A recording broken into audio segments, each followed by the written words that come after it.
Rotasi klinis ilmu kesehatan anak, pediatrics. Untuk semester 9 Fakultas Kedokteran. Rotasi klinis ilmu kesehatan anak di semester 9 bertujuan untuk memberikan mahasiswa pemahaman komprehensif tentang manajemen kesehatan bayi, anak, dan remaja. Rotasi ini melibatkan pembelajaran teori dan praktik langsung dalam menangani berbagai penyakit dan kondisi kesehatan pada populasi pediatrik, baik akut maupun kronis. 1. Tujuan rotasi ilmu kesehatan anak, kompetensi klinis, memahami pertumbuhan dan perkembangan normal anak sesuai usia.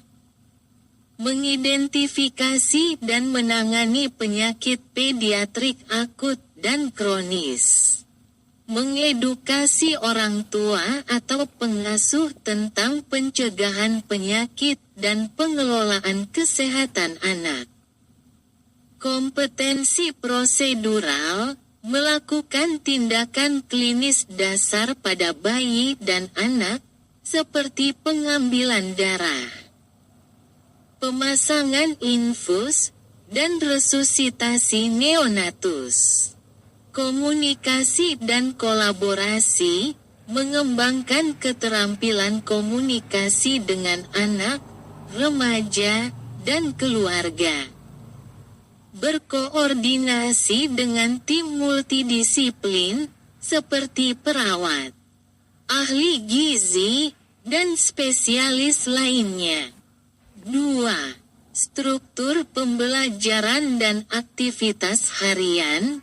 Rotasi ilmu kesehatan anak berlangsung di ruang rawat inap, poliklinik, ruang gawat darurat, dan unit perawatan intensif anak.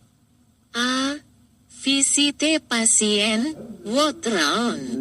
Kegiatan, mengkaji kondisi pasien anak yang dirawat inap, seperti pneumonia, diare berat, atau kejang demam.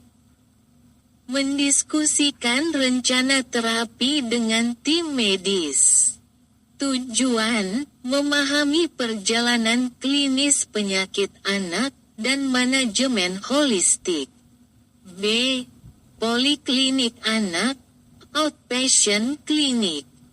Kegiatan, melakukan pemeriksaan pada pasien rawat jalan dengan masalah kesehatan seperti infeksi saluran napas atas, alergi, atau gangguan tumbuh kembang.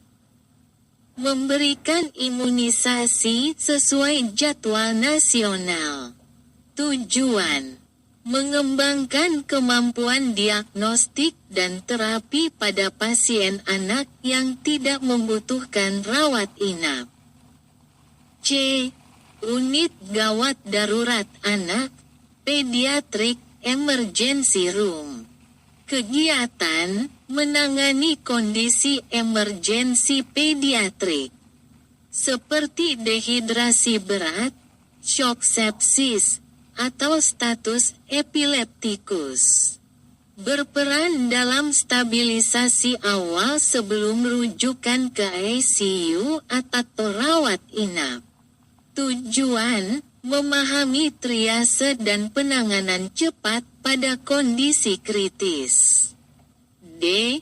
Unit perawatan intensif anak, PICU, Neonatal Intensive Care Unit, NICU. Kegiatan, mengamati dan membantu perawatan pasien dengan kondisi berat, seperti sindrom gangguan pernapasan neonatus, LDS, atau sepsis neonatus. Belajar menggunakan alat bantu, seperti ventilator dan inkubator. Tujuan, memahami manajemen intensif pada pasien anak kritis.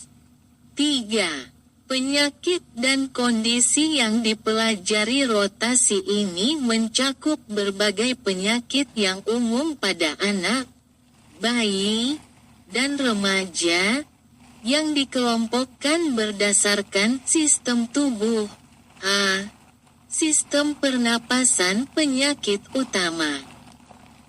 Pneumonia, diagnosis klinis dan terapi antibiotik yang sesuai. Asma bronkial, penanganan serangan akut dan pengelolaan jangka panjang.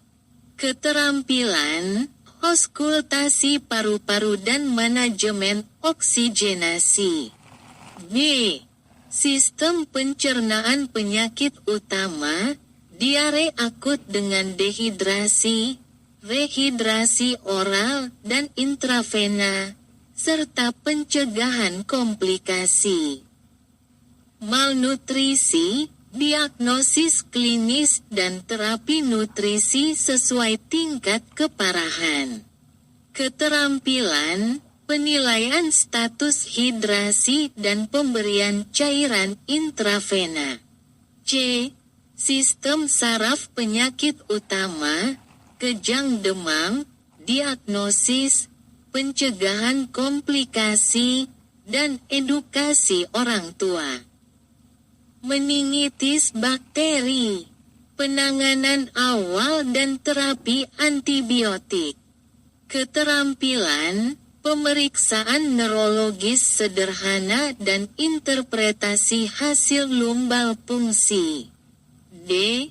Sistem endokrin dan metabolik penyakit utama, diabetes mellitus tipe 1. Penanganan ketoasidosis diabetik dan manajemen insulin.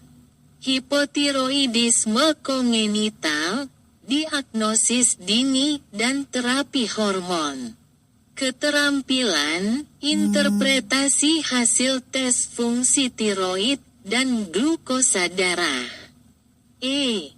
Penyakit infeksi penyakit utama, demam berdarah Deng, penanganan shock Deng dan monitoring ketat. Campak dan komplikasinya. Keterampilan, monitoring tanda vital secara intensif dan pemberian cairan intravena. F.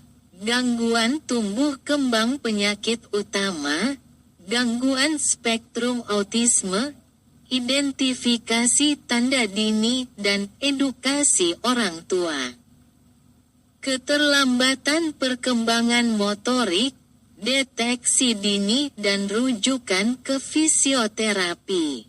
Keterampilan, melakukan screening tumbuh kembang menggunakan alat seperti KPSP atau Denver 2. 4. Penguasaan prosedur klinis mahasiswa dilatih melakukan berbagai prosedur yang sering dilakukan pada bayi dan anak.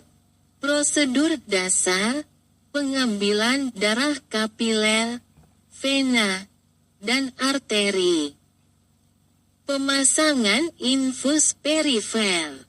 Penilaian status nutrisi dan hidrasi. Prosedur lanjutan, dengan supervisi.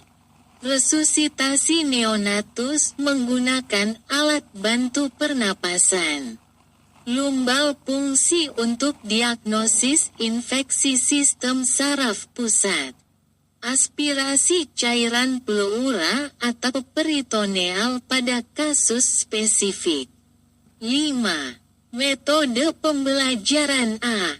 Bedside teaching, mahasiswa mempelajari kondisi pasien anak secara langsung di bangsal dengan supervisi dokter pembimbing.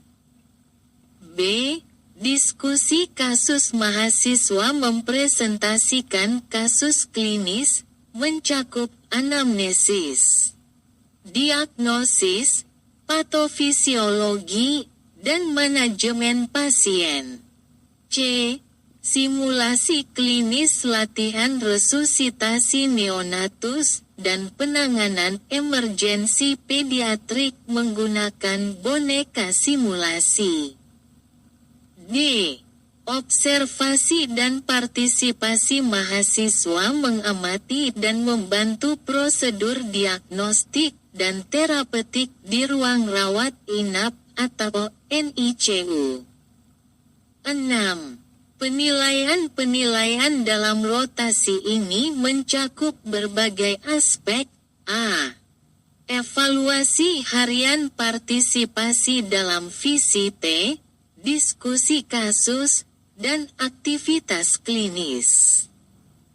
Kemampuan anamnesis dan pemeriksaan fisik anak. B. Mini CX penilaian keterampilan praktis. Seperti resusitasi neonatus atau pemasangan infus. C. OSCE ujian keterampilan berbasis simulasi kasus pediatrik. D. Logbook dokumentasi kasus pasien yang ditangani dan prosedur yang dilakukan selama rotasi. 7. Tantangan dan peluang tantangan. Anak seringkali sulit diajak bekerja sama dalam pemeriksaan fisik. Komunikasi dengan orang tua, pengasuh membutuhkan empati dan keterampilan khusus. Peluang. Rotasi ini memberikan pengalaman unik dalam menangani pasien anak yang memerlukan pendekatan berbeda dari pasien dewasa.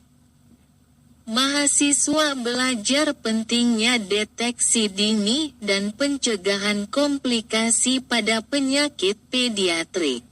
Kesimpulan rotasi klinis ilmu kesehatan anak merupakan fase penting dalam pendidikan kedokteran. Mahasiswa mendapatkan pemahaman tentang diagnosis, terapi, dan pencegahan penyakit pada bayi, anak, dan remaja, serta belajar berkomunikasi efektif dengan pasien anak dan keluarganya. Pengalaman ini membentuk dasar yang kokoh untuk praktik medis di masa depan.